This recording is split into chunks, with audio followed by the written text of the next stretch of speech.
Hello student, welcome one and all. Today we are going to discuss a topic from writing skills section, that is blog writing. There are various mass medias available for people to express their views, emotions and intellectual activities. Some of the most prominent mass medias are available for people to express their views. For example, magazines, TV, books, emails, Facebook, Twitter, and of course, blog. These medias are very much important to express their views and emotions. विद्यार्थी मित्र हो, या प्रास्ताविकामध्ये आपल्याला असं लक्षात येईल की जी mass media आहेत, समूह माध्यम आहेत, यांच्याद्वारे कोणत्याही व्यक्तीला आपल्या भावना ह्या इतरांच्या समोर अत्यंत मोठ्या प्रमाणामध्ये मांडता येतात किंवा पोहोचवता येतात. याच्यामध्ये ब्लॉग हा त्यातलं एक उदाहरण आहे. In this lecture we are going to study blog writing, what is a blog, structure or format of blog, reasons or why people write a blog, importance of blog, how to write a blog post in 5 easy steps and some solved examples of blog writing. Blog writing या टॉपिकमध्ये blog म्हणजे काय, blog याचा format किंवा structure कशा पद्धतीनं असतं, की लोक ब्लॉग का लिहितात, ब्लॉगचं महत्त्व काय आहे, कोणत्या सोप्या पद्धतीनं ब्लॉग रायटिंग हे आपल्याला करता येईल आणि ब्लॉग रायटिंगची काही अत्यंत महत्त्वाचे एक्झाम्पल्स आपण या लेक्चरमध्ये बघणार आहे. तत्पूर्वी विद्यार्थी मित्र हो, ब्लॉग रायटिंग हा रायटिंग स्किलमधला जो टॉपिक आहे तो इयत्ता 11वी व 12वीमध्ये विचारला जाणार आहे. हा रायटिंग स्किल सेक्शनमधला प्रश्न इयत्ता 12वीमध्ये किंवा बोर्ड एक्झामिनेशनमध्ये क्वेश्चन नंबर 4D यामध्ये विचारला जाईल व इयत्ता 11वीमध्ये क्वेश्चन नंबर 4B मध्ये हा 4 गुणांसाठी विचारला जाईल. म्हणजे विद्यार्थी मित्र हो, थोडक्यात इयत्ता 12वीमध्ये हा प्रश्न question number 4D review, appeal आणि ब्लॉग रायटिंग यापैकी एक आपल्याला लिहावा लागेल आणि तो 4 गुणांसाठी असणार आहे. त्यामुळं हा टॉपिक अत्यंत महत्त्वाचा आहे. So let us discuss what is a blog or blog writing. In the beginning, a blog is a write-up that people share online and it dates back to 1994. Blog रायटिंगची सुरुवात कशी झाली तर सन 1994 सालाच्या दरम्यान ब्लॉग रायटिंग हे सुरुवातीला एका निबंध स्वरूपामध्ये लिहिलं जायचं आणि लोक ते ऑनलाईन शेअर करायचे. In this online journal you could talk about your daily life or share things you do. आणि हे जे ऑनलाईन जर्नल होतं किंवा मासिक होतं, याच्या माध्यमातून लोक आपले दैनंदिन जीवन किंवा इतर गोष्टी ह्या शेअर करत होत्या. However people got an opportunity to communicate information in a new way. आणि याच पद्धतीनं लोकांना संवाद साधण्यासाठी एक नवीन माध्यम मिळालं. So begin the beautiful world of blogging. आणि अशा पद्धतीनं सर्वांपर्यंत पोचणारं ऑनलाईन असं एक समूह माध्यम मिळालं आणि ज्याच्यामधून एका ब्युटिफुल जगाला, सुंदर अशा जगाला सुरुवात झाली. ते जग म्हणजे होतं ब्लॉगिंगचं, ब्लॉग रायटिंगचं. मग ब्लॉग रायटिंग म्हणजे नेमकं काय तर what is a blog? A blog, shortening of weblog, is an online journal or information website displaying information in the reverse chronological order with latest post appearing first. Blog ही online असणार एक मासिक आहे किंवा माहिती प्रदान करणारी एक वेबसाईट आहे आणि ज्याच्यामध्ये विविध प्रकारची माहिती ही क्रमानं दाखवलेली असते आणि सर्वात जी लेटेस्ट आहे, नवीन आहे, ती पोस्ट किंवा ती माहिती सुरुवातीला दाखवली जाते. It is a platform where a writer or even a group of writers share their views on an individual subject. Each entry is called a post. आणि या प्लॅटफॉर्मवरती किंवा या क्षेत्रामध्ये लेखक किंवा लेखकांचा एखादा ग्रुप, समूह आपली मतं किंवा माहिती ह्या शेअर करू शकतात आणि या वेबसाईटवरती शेअर केलेल्या प्रत्येक माहितीला पोस्ट असं म्हटलं जातं. A blog is a debate or information website published on the world wide web. Blog ही वर्ल्ड वाईड वेबवरती प्रकाशित केलेली एखाद्या वादविवादावरती असलेली चर्चा किंवा माहितीची वेबसाईट आहे. Before blog writing become popular, people used to write or share their articles or write-ups etc. through various medias. Blog writing हे लोकप्रिय होण्यापूर्वी लोक आपल्या भावना, मत, लेख किंवा लेखन इत्यादी गोष्टी वेगवेगळ्या माध्यमातून समाजासमोर किंवा व्यक्तींच्या समोर सादर करत होते किंवा शेअर करत होते. परंतु अलीकडच्या काळामध्ये वेगवेगळे लेखक ब्लॉग रायटिंग याच्यावरती ऑनलाईन अशा पद्धतीनं आपलं मत, लिखाण, विचार, भावना व्यक्त करत आहेत. अशा या ब्लॉग रायटिंगची नेमके बेनिफिट्स किंवा कोणकोणती कारणं आहेत ज्याच्या माध्यमातून ब्लॉग रायटिंग केलं जातं. Here is a list of reasons why people blog and how blogging can benefit your personal or professional life. खाली चार्ट आपल्या माहितीसाठी दिलेलं आहे. याचा फक्त आपण थोडक्यात अभ्यास करायचा आहे की ब्लॉगचे फायदे आणि कारणं काय आहेत, की लोक ब्लॉग रायटिंग का करतात. पहिलं असं सांगितलेलं आहे, एक्सप्रेस युअर सेल्फ्स. आपला स्वतःच्या भावना व्यक्त करण्याचं हे एक माध्यम आहे, म्हणून लोक ब्लॉग रायटिंग करत असतात. And share your passions. आणि आपल्यामध्ये ज्या अत्यंत महत्त्वाच्या गोष्टी आहेत, आपले विचार आहेत, ते एकमेकांना सामायिक किंवा शेअर आपण करत असतो. Make a difference. ब्लॉग रायटिंगच्या माध्यमातून वेगवेगळ्या गोष्टीमध्ये आपण बदल घडवून आणू शकतो. वेगवेगळ्या पद्धतीचं लिखाण हे सर्वांपर्यंत पोचवता येतं. Share interesting information. ब्लॉग हे असे एक माध्यम आहे ज्याच्या माध्यमातून आपल्याला अत्यंत मनोरंजनात्मक आणि वैविध्यपूर्ण माहिती ही सर्वांना शेअर करता येते. Refine your writing skills. जर आपण ब्लॉग रायटिंग करत असू तर आपलं लेखन कौशल्य हे अत्यंत सुधारतं. चांगल्या पद्धतीनं लेखन कौशल्य आपल्याला प्राप्त होऊ शकतं. Learn how to make money online. Blog रायटिंगच्या माध्यमातून जर अर्थार्जन किंवा पैसे मिळवणे हा जर आपण उद्देश ठेवला असेल तर याच्या माध्यमातून सुद्धा आपल्याला ऑनलाईन पैसे हे मिळवता येऊ शकतात. Build your professional network. Blog रायटिंगच्या माध्यमातून आपण एक आपली अशी टीम तयार करू शकतो आणि एका विशिष्ट विषयावरती आपले मत मांडू शकतो. उदाहरणार्थ ॲटो सेक्टरमध्ये तुम्हाला जर इंटरेस्ट असेल तर आपण ॲटो सेक्टर संदर्भात आपला ब्लॉग रायटिंग इतरांच्या माध्यमातून सुद्धा हा शेअर करू शकतो. Build your professional network. Earn mower media exposure. आणि ब्लॉग रायटिंगच्या माध्यमातून ऑनलाईनमुळं आपण बऱ्याचशा समूहाच्या माध्यमातून आपलं मत हे इतरांच्यापर्यंत जास्तीत जास्त पोचवू शकतो. अशा या ब्लॉग रायटिंगचं नेमकं महत्त्व आपल्याला काय सांगता येईल याचासुद्धा आपण थोडक्यात अभ्यास करूया. Importance of blogs. First, blogs refine your thoughts. ब्लॉगच्या माध्यमातून आपले विचार हे समृद्ध होतात. Second, blogs reward the creator. ब्लॉगच्या माध्यमातून आपल्याला मोबदलासुद्धा मिळवता येऊ शकतो. तिसरं आहे, ब्लॉग्स इन्क्रीज नॉलेज. ब्लॉग लेखनामुळं किंवा ब्लॉग रायटिंगमुळं आपल्या ज्ञानामध्ये वाढ होते, समृद्धता येते. Fourth, blogs connect us to our people. ब्लॉगच्या माध्यमातून आपल्या लोकांशी आपण संपर्कात किंवा जोडले जाऊ शकतो.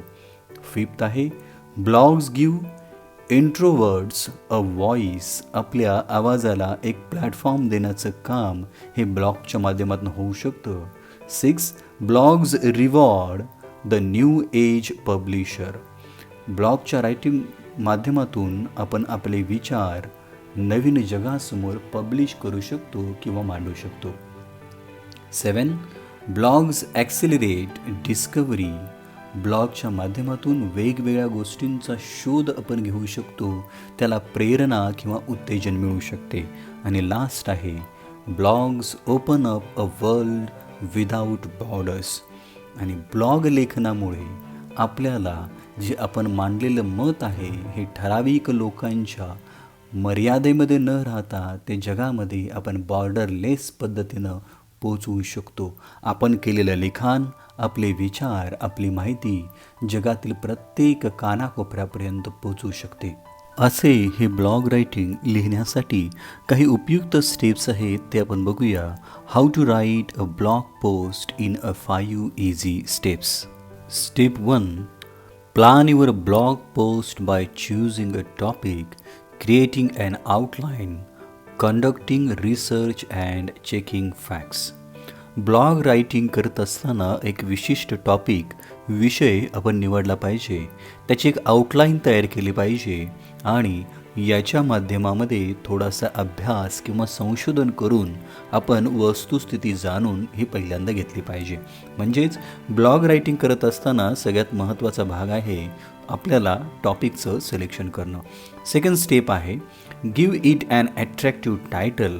ब्लॉग रायटिंग करत असताना ब्लॉगमध्ये नेमकं काय लिहिलेलं आहे याच्यासाठी योग्य असं टायटल आपल्याला द्यावं लागेल. म्हणजेच draft a headline that is both informative and will capture the readers attention. त्याचं शीर्षक आपण अशा पद्धतीनं तयार केलं पाहिजे जे अधिक माहिती देणारं आणि वाचकांना आकर्षित करणारं असं शीर्षक आपण तयार करायचं आहे. Step 3. Have an introduction, lead and concluding paragraph that sums up the blog post. Add your personal experience. Blog writing करत असताना एक विशिष्ट पद्धतीचा त्याचं स्ट्रक्चर किंवा फॉर्मॅट आहे जे आपण नंतर बघणार आहे. अशा पद्धतीनं ब्लॉग तयार करून आपण तो तयार करायचा आहे, लिहायचा आहे. Step 4. Use images or symbols to enhance your post. आपली पोस्ट अधिक चांगली होईल याच्यासाठी काही इमेजेस आणि स्पष्ट होणारे सिम्बॉल्स आपण वापरले पाहिजेत. Improve it's a flow, humour and explain complex topics. काही गोष्टी समजून सांगण्यासाठी किंवा विनोदाचा वापर करण्यासाठी किंवा अवघड असे विषय चांगल्या पद्धतीनं हाताळण्यासाठी आपण सिम्बॉल्सचा वापर करू शकतो. Use short paragraphs, simple and short sentences and words. Blog writing करत असताना छोटे छोटे परिच्छेद अत्यंत साध्या आणि सोप्या भाषेमध्ये हे लिहिलं गेलं पाहिजे. आणि शेवटची स्टेप आहे edit your blog post. Make sure to avoid repetition. Read your post, allow to check its flow. Have someone else read it and provide a feedback. Keep sentences and paragraphs short. It is all right to delete or modify your writing at the last moment. End your post with a discussion question. कोणत्याही वेबसाईटवरती blog writing किंवा blog लिहित असताना सुरुवातीला तो edit केला पाहिजे post करण्यापूर्वी. म्हणजे याच्यामध्ये काही चुका आहेत का, उदाहरणार्थ रिपिटिशन काही वाक्यांचं झालेलं आहे का, या आपण चेक केल्या पाहिजेत. तो वाचकांना वाचनीय असला पाहिजे याच्यासाठी लहान सेंटेन्सेस किंवा छोटे परिच्छेद याच्यामध्ये वापरले पाहिजेत. आपण एक गोष्ट लक्षात घेतली पाहिजे की आपण आपला ब्लॉग कोणत्याही क्षणी सुधारित म्हणजे मॉडिफाय करू शकतो किंवा डिलीट करू शकतो. या ठिकाणी सांगितलेलं आहे की आपली जी पोस्ट आहे किंवा ब्लॉग आहे याचं लिखाण करत असताना सरतेशेवटी वाचकांच्या समोर चर्चेसाठी आपण एक प्रश्न ठेवायचा आहे ज्याच्यामुळं आपल्याला नंतरच्या काळामध्ये त्या ब्लॉग रायटिंगला अनुसरून आणखी माहिती देता येईल. विद्यार्थी मित्र हो, परीक्षेच्या दृष्टिकोनातून ब्लॉग रायटिंग हा प्रश्न आपण कशा पद्धतीनं सोडवला पाहिजे याच्यासाठी त्याचा स्ट्रक्चर काय आहे, कशा पद्धतीने तो फॉर्मॅट आहे याचा आपण अभ्यास करूया. Please see the structure of blog. Blog writing हे स्ट्रक्चरप्रमाणे लिहिणं परीक्षेच्या दृष्टिकोनातून अत्यंत महत्त्वाचं आहे. याच्या स्ट्रक्चरचा अभ्यास करत असताना आपल्याला अशा गोष्टी लक्षात येईल की ब्लॉग रायटिंग याचं स्ट्रक्चर हे 4 विभागामध्ये विभागलेलं आहे. सगळ्यात सुरुवातीला आहे header with menu or navigation bar. म्हणजे शीर्षक आणि त्याच्यामध्ये इंटरनेटवरचे मेन्यू किंवा नॅव्हिगेशन बार आपल्याला तयार करावे लागतील. सेकंड आहे त्यातला main content with highlighted or latest blog post. Main कंटेंटचा भाग म्हणजे जे ॲक्च्युली ब्लॉग रायटिंग आपण लिहिणार आहे त्या ब्लॉग रायटिंगचा भाग मुख्य माहिती याच्यामध्ये लिहायची आहे. तिसरा आहे साईड बार, जो उजव्या बाजूला आहे. याच्यामध्ये सांगितलेलं आहे with social profiles, favourite content or call to action. Blog रायटिंगच्या उजव्या बाजूला असणारा जो साईड बार आहे याच्यामध्ये आपण काही अलीकडच्या पोस्ट, आपली इतर माहिती, कॉन्टॅक्ट किंवा इतर पोस्ट संदर्भात सुद्धा थोडक्यात लिहू शकतो. आणि लास्ट आहे चौथा फुटर, म्हणजे तळटीप. याच्यामध्ये आपण with relevant links like disclaimer, privacy policy, contact page etcetera असा भाग आपण लिहू शकतो. या प्रश्नाची मार्किंग स्कीम कशी आहे पहा. मेन कंटेंट हा 2 गुणांसाठी आहे. आपण जो हेडर किंवा मेनू, नॅव्हिगेशन बार हे लिहिल्यानंतर ते 1 गुणांसाठी असेल आणि फुटर हा 1 मार्कांसाठी आहे.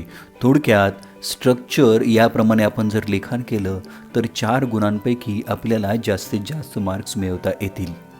अशा साच्यामध्ये बसणारं ब्लॉग रायटिंग नेमकं कसं लिहायचं आहे. How to write a blog. विद्यार्थी मित्र हो, परीक्षेमध्ये मग इयत्ता 11वी किंवा बोर्ड एक्झामिनेशन असू दे, या पद्धतीनंच आपल्याला ते स्ट्रक्चर तयार करून घ्यावं लागेल. कारण की या प्रत्येक स्टेपला 1 मार्क आहे. हेडर म्हणजे जे शीर्षक देणार आहे किंवा आपली जी हेडलाईन असणार आहे त्याच्यावरती मेन्यू किंवा नॅव्हिगेशन बार असला पाहिजे. आता मेनू किंवा नॅव्हिगेशन बार म्हणजे काय पहा, आपण या स्लाईडमध्ये दाखवलेलं आहे की कॉम्प्युटरमध्ये जसं नॅव्हिगेशन बार असतात किंवा मेन्यू बार म्हणतो आपण, तो आपल्याला तयार करावा लागेल. याच्यामध्ये home, about, blog, photos, videos, contact, search याला नॅव्हिगेशन बार असं म्हटलं जातो, तो सुद्धा आपण तयार करावा लागेल.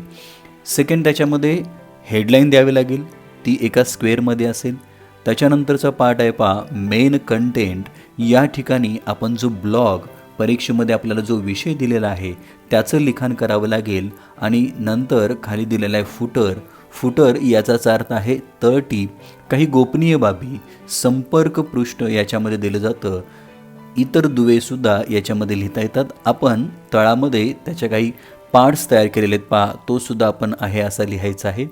Quick links, email us, follows us आणि सबस्क्राईब असा आपण हा पार्ट त्या ठिकाणी तयार करून घ्यायचा आहे.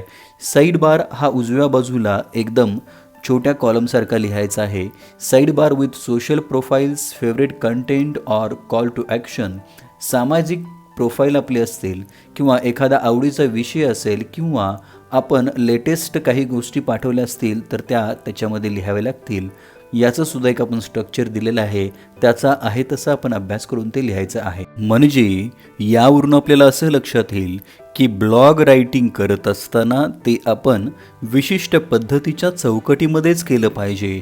आणि यातील शीर्षक असेल, ज्याला आपण हेडर म्हणतो, फुटर म्हणतो किंवा साईड बार असेल, हा विशिष्ट पद्धतीचा आपण तयार करूनच ठेवायचा आहे. फक्त परीक्षेतल्या विषयाला अनुसरून जी पोस्ट किंवा जो विषय दिला जाईल ते ब्लॉग रायटिंग आपण छोट्या छोट्या परिच्छेदामध्ये करायचं आहे. याच साच्या किंवा स्ट्रक्चरच्या आधारे ब्लॉग रायटिंग कसं करता येईल याचं आपण एक उदाहरण पाहूया. Example of blog writing. Blog रायटिंगसाठी प्रश्न पुढील प्रमाणे विचारला जाईल. Question number 4D, write a blog in a proper format on earth with no trees. या ठिकाणी प्रॉपर फॉर्मॅट याचा अर्थ आपण ब्लॉग रायटिंगचं जे स्ट्रक्चर आहे त्या स्ट्रक्चरचं पालन केलं पाहिजे. कारण मेन कंटेंट हे 2 गुणांसाठी आहेत. हेडर, मेनू किंवा नॅव्हिगेशन बार हा 1 गुणांसाठी आहे आणि फुटर हा 1 गुणांसाठी. असं एकूण 4 मार्कांना हा प्रश्न विचारला जाईल. विद्यार्थी मित्र हो, या ठिकाणी आपण एक एक्झाम्पल सॉल्व करून घेतलेलं आहे. याच्यामधील नॅव्हिगेशन बार आपण परीक्षेमध्ये आहे तसं तयार करून घ्यायचं आहे. संपूर्ण ब्लॉग रायटिंग हे आपण एका चौकटीमध्येच लिहायचं आहे. चौकटीच्या बाहेरील बाजूस उजव्या बाजूला आपण त्या रंगाचे जे मेनू आहेत, उदाहरणार्थ नॅव्हिगेशन बार, हेडर, साईड बार, मेन ब्लॉग किंवा फुटर, हे त्या रंगसंगतीमध्ये दाखवलेले आहेत. आपण याच्यामधला नॅव्हिगेशन बार, फुटर आणि साईड बार हे आहे तसे तयार करून घ्यायचे आहेत आणि परीक्षेमध्ये फक्त मेन ब्लॉग हाच आपण बदल करायचा आहे. प्लीज सी नॅव्हिगेशन बार नंतर हेडलाईन आहे earth with no trees. Main blog आपण लिहितोय can we imagine a world without trees. आपण झाडांशिवाय जगाची कल्पना करू शकतो का? What a world without trees would look like. जर या संपूर्ण पृथ्वीवरती झाडं नसतील तर हे जग कसं दिसेल? Could such a world even exist. आणि झाडं नसणारं जग याचं अस्तित्व काही असेल का? Let us close our eyes and try to imagine a deserted earth. आपण 2 मिनिटासाठी आपले डोळे बंद करूया आणि या पृथ्वीतलावरती वृक्ष किंवा झाडे नाही आहेत अशा वाळवंटी जगाची आपण कल्पना करूया. Imagine no more paper and everyone would have to resort some other source. Maybe technology could help but that is if anyone would left at that time. कुठेही पेपर किंवा वृक्षांचं अस्तित्व नसणार आहे आणि आपल्याला इतर गोष्टींच्यावरती अवलंबून राहावं लागणार आहे. यामध्ये एखादीही गोष्ट आपल्यासाठी शिल्लक असणार नाही. Trees are an important factor to our existence not only because they produce paper, lumber or chewing gum, but due to the fact that they serve an important role in a carbon cycle. They are the key factor to our existence.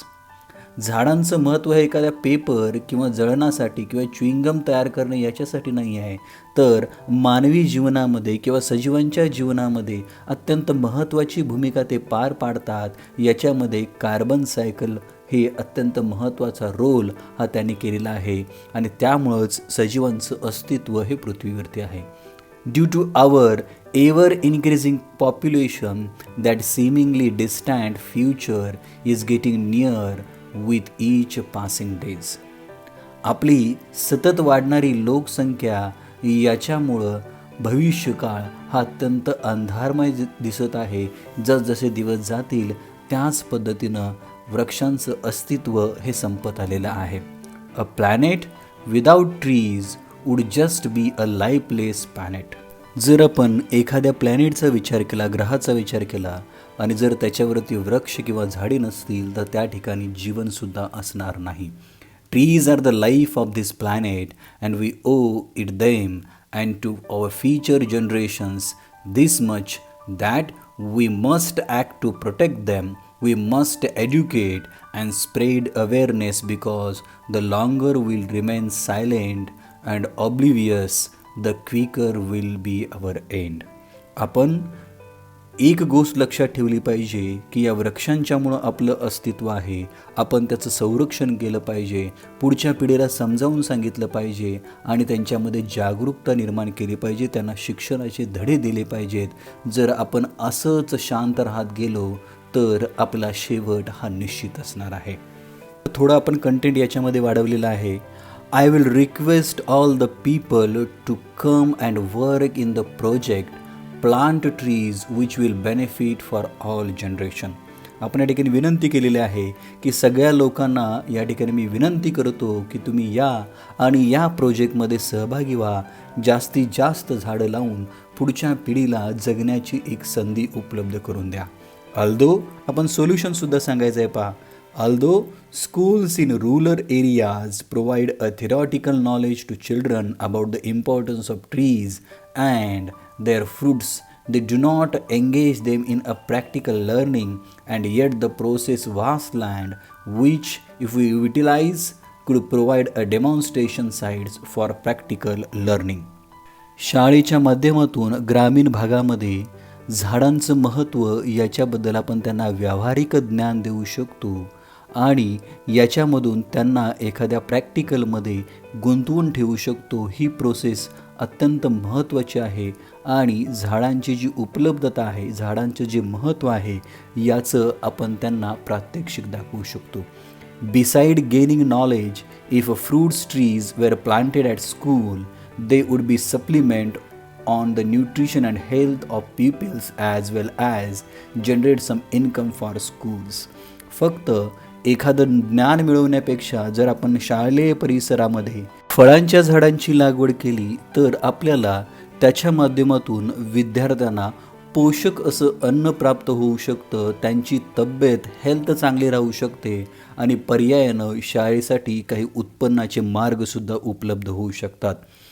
आपण शेवटी footer लिहिलेलं आहे पहा, join दिस camp, save अर्थ, contact, एखादा mobile number द्यायचा आहे. आणि आपण जर ब्लॉग रायटिंगमध्ये आणखी काही सोशल मीडियाज वापरत असू तर त्याचासुद्धा आपण कॉन्टॅक्ट द्यायचा आहे. Join me YouTube English with Shirgave sir. Side bar पहा, साईड बारमध्ये आपण 3 भाग केलेले आहेत. अबाउट धिस ब्लॉग, हा ब्लॉग कशा संदर्भात आहे या ठिकाणी तुम्ही काल्पनिक नावसुद्धा टाकू शकता. Hi there, my name is doctor Uday Shirgave, welcome to the blog about the blog page. हे 2-3 ओळी आपण याच्यामध्ये लिहायचे आहेत. सेकंड त्याच्यामध्ये केलेलं आहे follow me. You can follow me on Insta, Twitter or email. Signup हा एक आपण कॉलम केलेला आहे. आणि लेटेस्ट ट्वीट्स असा आपण त्या ठिकाणी एक हेडिंग देऊन साईड बारमध्ये उपलब्ध जी माहिती आहे, read more, earth and our role to save, ज्या रिसेंट पोस्ट आहेत त्याच्याबद्दल माहिती. विद्यार्थी मित्रांनी एक लक्षात घ्यायचं आहे की साईड बारमध्ये अशा पद्धतीच्या काही गोष्टी आपण लक्षात ठेवायच्या आहेत, पर्यायानं त्या तुमच्या पाठ होऊन जातील. आणि तसा साईड बार हा तुम्ही एक फिक्स तयार करून घ्यायचा आहे जो सर्वत्र आपल्याला वापरता येईल.